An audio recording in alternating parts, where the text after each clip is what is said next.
Hey everybody, Brad Linder back at you again today. Going to be doing, for this Monday, one of my favorite characters at Marvel in the modern universe. Of course, previous modern universe Marvel now. Um, it's going to be HulkBuster. And I just really dig this guy. And I am updating the page here. So bear with me just a second. Got to get home and see the post. There it is. Yay. Okay, cool. Now, going to share this with the timeline on my page here so that we can get everybody on. And sorry about that delay. Facebook took a little bit. Now, cool. Celia, Matthew, thank you for dropping by. I appreciate it. Hope you're watching and dig it. Going to be knocking this sucker out pretty quick, hopefully. Being technical, it's going to be pretty cool. I'm going to just kind of have fun with it here and hopefully not jack the lines up too much. And we're going to move forward. This being a card as small as it is, it makes it a little difficult for the finer lines, but as you guys know, I just knock it out, and it is what it is. So hope everybody digs the result.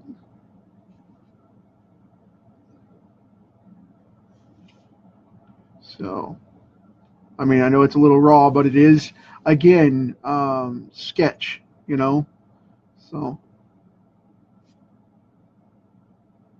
but I have no problem throwing down on that. Now, this happens to be one of my favorite Iron Man armors, next to Heartbreaker and Igor. That would be the HulkBuster right after that one. I really dig this armor. It is a phenomenal feat within itself. Of course, everybody likes the standard Centurion armor.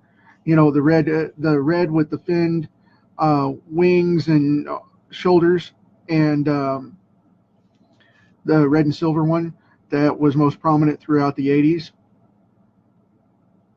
Everybody likes that armor. I tend to lean towards the gold and red armors myself. Of course, if I had to pick a classic one, it would be the silver, the original cast iron suit, which I always thought was cool. So, and I can't remember the name of the artist offhand. If you guys can help me out with it, let me know. But Bob Layton did a bunch of my favorite Iron Man stuff, of course. And then there was the original suit. I don't know who did it. There was an original spin-off that was steampunk based. And they did let's see, they did a Doctor Doom in that lineup. They did an Iron Man in that lineup. And they did, I believe it was, oh goodness, who was it? I can't think of it offhand. An Ant-Man armor in that series. And I really dug those adaptations. But I don't remember who did them originally.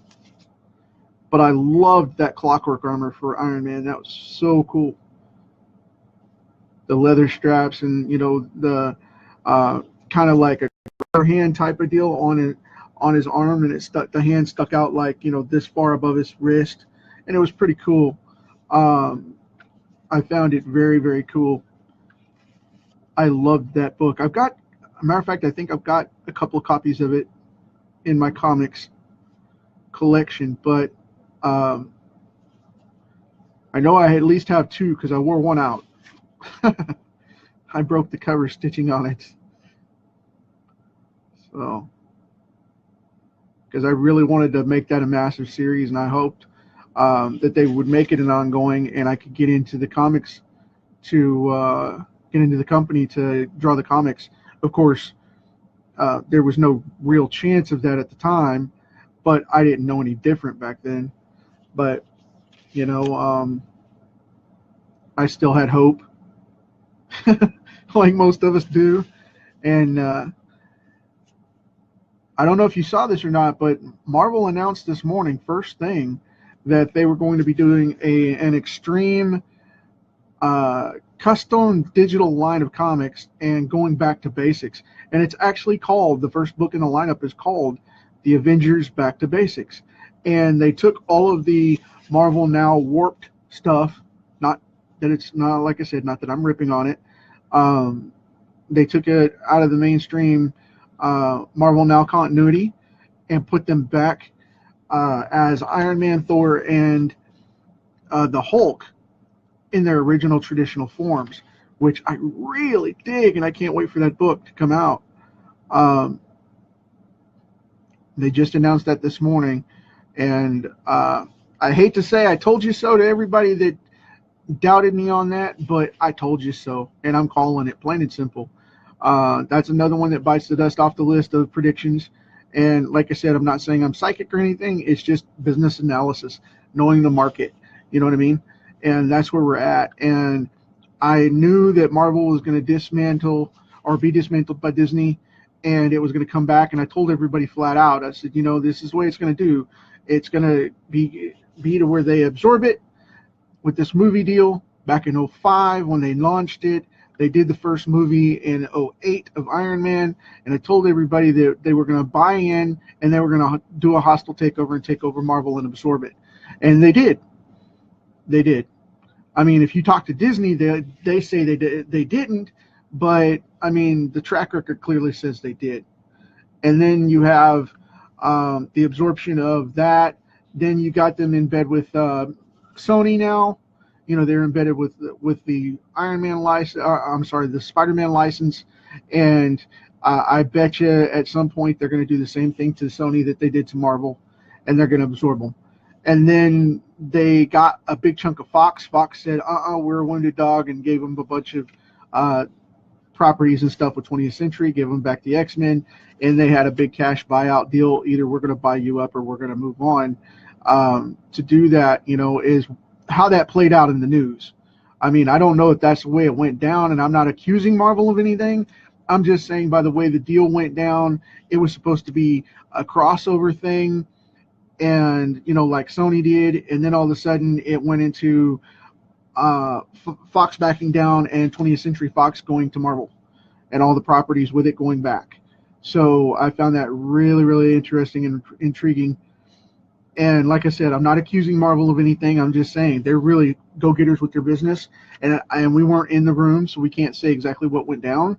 But I'm going to tell you flat out, my hunch is that they said, you know, we're going to play hardball with you, and then we're going to play cold turkey, and we're going to cut you loose.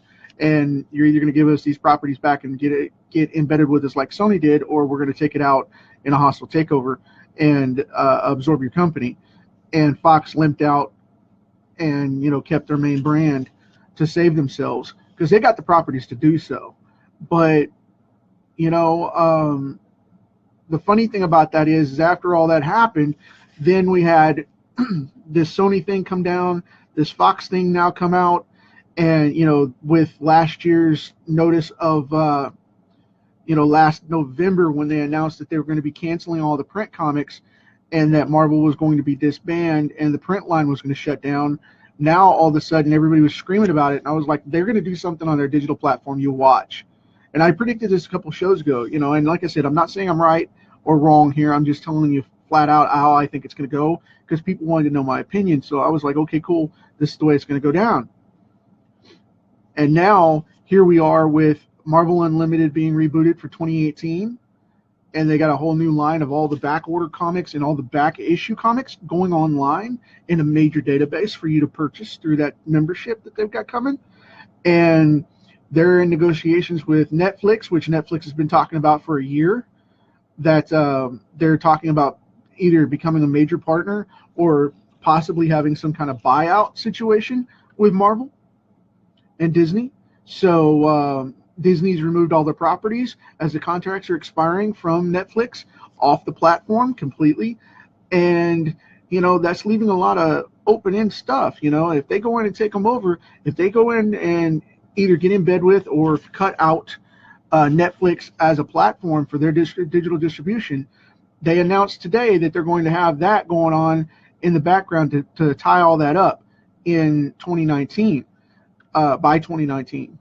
So with that said, then if you got the new leg of it, which this new digital platform they're talking about with these comics is going in their partnership with Amazon, aka the sublet of Amazon, which is Comixology, exclusively doing their books for a little bit for this line. And then you go into, because again, Marvel Unlimited is rebooting itself right now.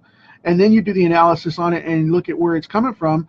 If they liquidate them or absorb them in some kind of internal purchase, like they did, the Fox thing or the Marvel thing or the Sony deal they're working on, go by that, then you got this whole thing of, them having Netflix if they get them, then having Marvel in the whole thing of Comixology exclusively, and then owning that as well, through Amazon. If they get their hands on Amazon, that would be a massive, massive move forward for them to have their own distribution and platform worldwide, because then they would not only have comic books, they would have all the other properties as well, which they would leave alone, of course, because that's what they do. However, that would make its own print-on-demand digital distributorship because of CreateSpace being involved, which means they would have manufacturing capabilities of print, digital, and door-to-door distribution. Okay? Now then on top of that, if they add in the other part of that, there's a negotiation deal on the table right now that Warner Brothers has been talking about off and on, and so has Marvel mentioned it, in vague temperamental stuff, saying, maybe there's something going on, maybe not, kind of deal about Warner Brothers being involved in a crossover film and comic book deal in the works for 2018, 2019. Now, if this is anything more than just them teasing us, then that is a crucial piece to the puzzle, people. And I'm telling you, they've been talking about that off and on. Executives have laughed about that and joked about that for the last 2 years, since 2016. So, and 2018 is right around the corner. So if that goes down the way they're talking about, even in just a little fraction of it, that would be a major blow to the main two comic industry publishing books, or publishing books, publishing houses, in the line of books behind them. So you got to think about that. You got to think about it from that perspective, and think about, what this stuff goes on. And people say, that some people have said, not naming any names or anything, but some people have said, that they don't think it's going to go that way. But yet every time they say that, it comes out the same way I talk about every time. And like I said, it's not an arrogance thing at all. It's just practical business analysis, okay? It's projections. And I know the industry very, very well, and I pay attention to what these people are saying. And every time they give us a tidbit, I do another analysis and figure it out and see where we're at. I pray that I'm wrong, because if Marvel/Disney gets a hold of what's going to happen with, everything else prior, if it happens with the stuff that they're doing now in Warner Brothers, and they get a hold of those properties, man, they're going to completely dismantle comics, because what they did is they came full circle. And people don't realize, because they're like, well, I'm not that worried about it. The comics are going to be back in digital. At least Marvel's not gone. And the print books are going to go through the roof, sky high, because of the fact that they're not being done that way anymore. And then on top of that, we got our classic comics back, because everybody's been talking all morning when they've been reading this stuff. They're like, yay, we get the normal comics back. They brought it back, so we're going to have it. It may be only digital format, but we're going to have it. Well, the catch-22 there, people, is what people are missing, is that's been Disney's plan all along, to dismantle it, make it original properties where they can get it to work, and then get the original readership back with digital versions of those comic books, eliminating the bypass problem of print versus digital. Think about that. They just completely, everybody's so happy that it's back this morning, they're not even considering the fact that it's digital and the print is just gone. So, think about that one. I've been having a laugh with that all day long, because people are like, yay, it's back. What's the big deal? I just don't dwell on it that much, and da-da-da-da-da. And I'm like, well, my point of view is to see it as a business prospect, and to see where the market's going, and do the projections and predictions and the hoo-haws and all that business going on to figure out what's up with what's going on really behind the scenes. Because I'm not saying Disney has a conspiracy theory or anything like that. I'm doing it because of the fact that I'm saying flat out, everybody needs to watch Disney's model because of what is going to affect the mainstream world of comic books. You got to think about that. Because as indie processors, we've got to be very careful, you know, because the books that we produce could be highly affected by that, depending on what they do. Because if they own the entire market, they're going to set the standard. That's scary. I mean, talk about a monopoly. And because Disney owns so much of it, and Disney is a parent company, they've segmented it to where they still own the Marvel brand, and then they'll own whatever brand, you know, subsidiaries of whatever companies they get, and they keep it in branched bubbles so that they don't get a monopoly rating and get, you know, the government down on them for it. I mean, that's how they're bypassing it. It's ingenious if you think about it. But you got to be very cautious and careful about it as independent creators, because this could block us. You know, everybody's like, well, this is going to be great for comics. And I'm like, no, it's really not, because what they did was they came full circle to bring you back to digital comics, which I'm cool with. I've always been an advocate for digital because it's green and it's way more productive and it's cost efficient. Okay. But everybody that's been griping about, you know, I'll never buy a digital comic in print, blah, blah, blah, print, blah, blah, blah. Well, guess what? Now you're buying digital comics only because as of 2018, when these new books come out, that's the only way you can get them. You can either get discontinued back issues, or you can get the brand new stuff, which they're going to be digitally releasing as we speak, according to this article. So think about all that. You know, everything that everybody said they wouldn't do, oh, they're okay with it now, and it cracks me up. It's like, wake up, you know. Well, I like the business the way it is now, and, you know, I'm a creator and da-da-da-da-da, and I just say it's fine as a fan. Yeah, but you're not looking at it from a business perspective. So, you know, I mean, that's what makes it so amusing. And like I said, I'm not going on a rant here. I'm trying to reveal the fact that all this stuff is going down so everybody can see it in the same regard of what it actually is, and, you know, step up where they need to. You know, if you're an independent creator, you better get on the ball, because 2018 through 2025 or so is going to be where it's at. And the new evolution of comics is going to kick in, and, you know, you're going to be either in or you're going to be out, and you're either going to be at the point of where you can survive and make money with this stuff, or you're going to be hitting the grind again, and it'll be another 5-year recovery. So think about it. For me personally, I've got a bunch of titles coming out, as you guys know, so I'm on the ball with it, and I'm peachy, you know, and that's a technical term, mind you. But there are a bunch of publishers that are strictly going paper and strictly avoiding digital, and they always have.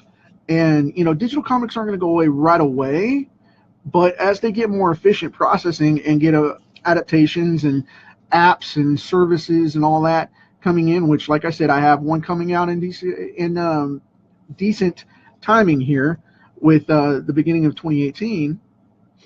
So, you know, I'm not soliciting it at all, you know, but the thing is, you know, I've even taken approach to that because of the fact that I knew that was coming.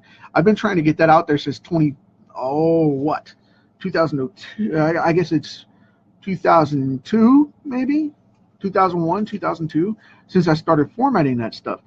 And, you know, the technology just wasn't there at the time, but now it is.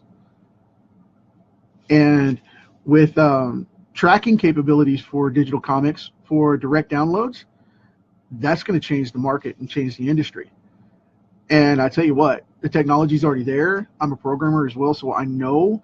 I built the reader that is going to scan a lot of that stuff, and I have a lot of comic colleagues that are asking me to hook them up with the service when it comes out, and they want to distribute their books, which is awesome. But yeah, it's one of those things where everything's coming to fruition, and the pay-as-you-go universe is about to hit, and everybody's either going to be in it or out of it, one or the other. And you just got to think about what's going on. because this is not just a simple, oh, switch up, switch up. You know, it's the traditional Disney haiku of the market. And I say that because of the fact that they've just taken it over and we don't even realize it yet, for those of us that are sitting out and going, well, I'm fine with it because I'm a fan. And, you know, just think about that. A little bit of extra thought into it and a little bit of extra focus on what's actually going on with it. It's really, really intense, man. Really intense stuff. And it's a great time to be in comics because, you know, there's a lot of guys out there going, well, I'm out of comics if they're going digital and it's horrible, blah, blah, blah. Oh, okay. Sorry, man. But I hate to say it, but I'll miss you because of the fact that it's going to be, you know, less competition. So I say farewell. But if you want to create comic books, more power to you and kudos to you because of the fact that you're going to need it, because it's going to be a very busy time, but it's going to be a very cool evolutionary process. And so many people don't realize exactly what they're facing at this point and getting into. And I love the idea of the comics going digital. I love the idea of the print trades. I've said for years that was going to happen. And, you know, that's one of those things where we need to see it through and embrace it and start making massive, massive comics. And everybody and anybody can get on comics like this now because the standard by the big two is going digital in 2018. So, you know, don't look at this as a bad thing. Look at it as an evolution of the process and what advantage you can get now, because everybody's going to be going digital with these two mainstream companies jumping on. That's going to allow everybody else that's been doing it for years as web comics or independent, you know, digital comics.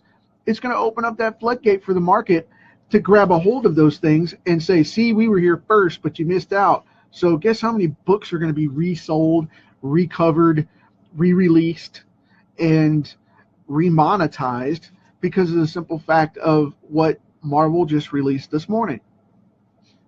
That's what I'm looking at. That's what I'm looking at. Because everybody keeps saying, well, what's the big deal about this? Well, it's the evolution of comics, plain and simple. It's the evolution of comics right before our eyes. And they said flat out from day one that comics would be changed forever when they took over Marvel. And with the digital market coming into play, for Marvel to step up and put on their digital platform and then, you know, release it through the current position of Amazon and Comixology will change the standard for Comixology. So all the small press guys that wait 6 months to get approval from Comixology might actually get a comic book on there within 2 weeks, which would be so nice. So, you know, you got to think about all the pluses as well as the negatives here and just think about it. But Marvel has been completely dismantled and put back together. And it is the Tin Man from Wizard of Oz at this point. And it's truly an amazing feat that they've done. And we're going to have to wait and see where it goes when the main platform of the new Marvel Unlimited comes back online in 2018. But as of this point, man, I'm telling you, you guys better get your books on Amazon and Comixology. And I'm not a fan of Comixology. And you better get it in multiple places too. So consider drive-through. Consider Amazon itself. Consider all of these other options that are coming out. Because I know of at least 4 options for digital distribution that are coming out for comics. And that's a good thing. Okay? Kablam's on there. They've been around for years. And My Service is coming up. And then there's a couple of others coming on. I'm telling you, this is the way to go. And if you don't get in the rain now, at least bare minimum of having a PDF version on your own website, you're going to be in trouble come this summer. So think about that. Think about it. It's going to be hectic, hectic, hectic. And if you're not on board, you're going to be left behind. It's going to be interesting. But, you know, I see so many comic creators that tell me all the time, well, I'm an artist and I'm a writer and you know, I just don't get that bent about it. And it's like, well, then you're not going to be working in the industry. I'm sorry. If you don't know what's going on with the company you want to work for, you got to understand you're not going to get grips to get into the company that you want to get into. And I know that's hard to say and it's harsh, but it's 100% true.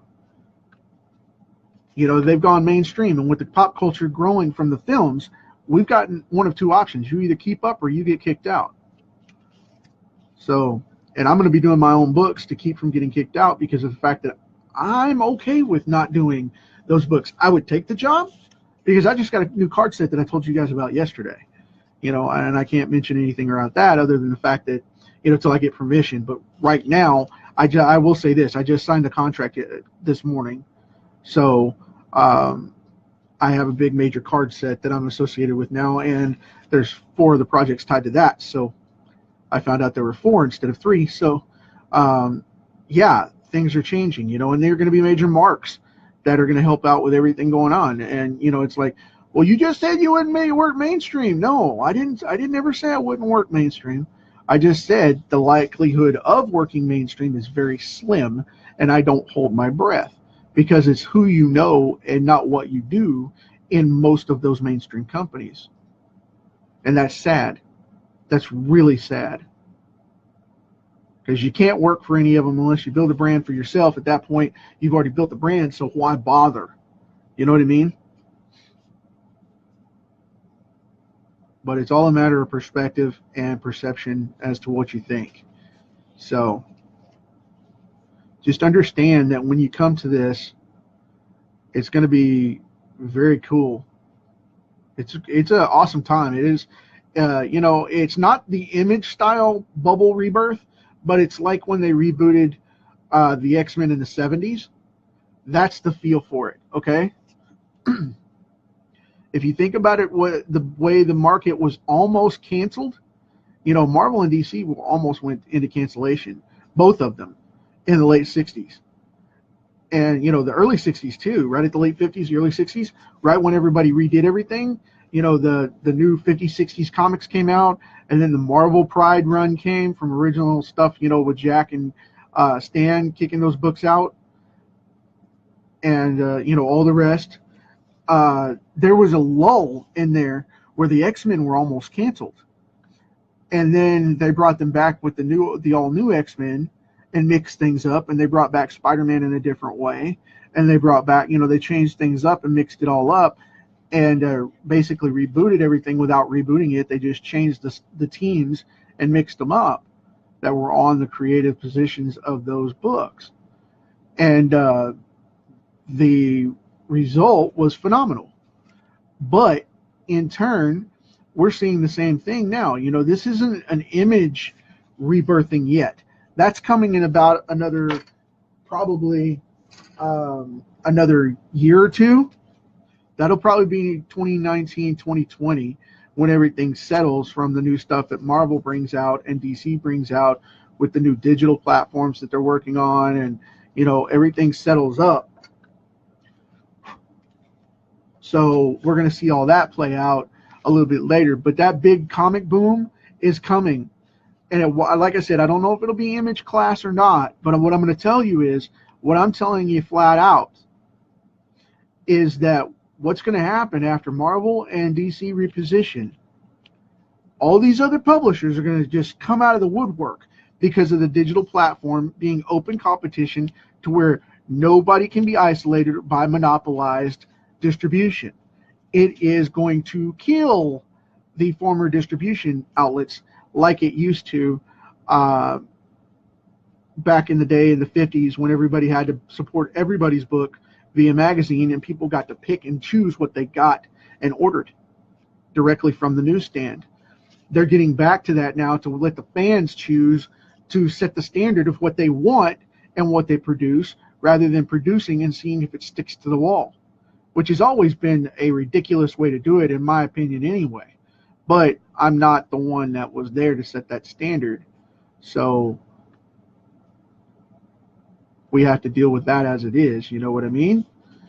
So think about it. Think about it, people. Think about it. Think about it. I hope I opened your mind a little bit. All I'm saying is, like I said, I'm not saying I'm the guy that predicted it. You know, don't expect me to pull out a crystal ball or anything like that. I'm not saying that. What I'm saying is pay attention to what's going on in the business. Start thinking about the business side of things. If you want to make it in comics, and you, especially if you want to be independent, you've got to understand the market. If you don't, you're not going to make anything but a single book, and you may as well submit it to the independent publishers that are out there and work for those guys and pray that you can get an independent licensing to keep your title, like, you know, Image would do, rather than what Marvel, DC, or any other traditional standard would do for a creation fee to create and license your book, or have you create as a freelancer that product. Think about that one. Okay, that's what I'm doing. I'm trying to provoke the thought here so that you can get into the market and start to pay attention to your own destiny. And if you don't, you're going to be sorely missed when you fall to the wayside because of the fact that you can't keep up. And that's harsh to say, like I said, but it is the fact of the matter. If you're not paying attention and you're not becoming businessmen and businesswomen, you are going to lose out when you try to put out a comic book and wonder why it doesn't make it, because you don't know how to market. You don't know how to market. You don't know how to advertise. You don't know how to position. You don't know how to create yourself to where you can be socially tactful in getting out there and getting your stuff shown and getting it distributed. Because if you don't, you're dead. You are dead in the water. You are dead in the water. I've seen it a million times, and I don't want anybody to lose their comic, you know, creative passion and power that way. I just don't. So that's the reason I'm coming at you like this, and I'll shut up now since this card's almost done, and we'll move on to the next one.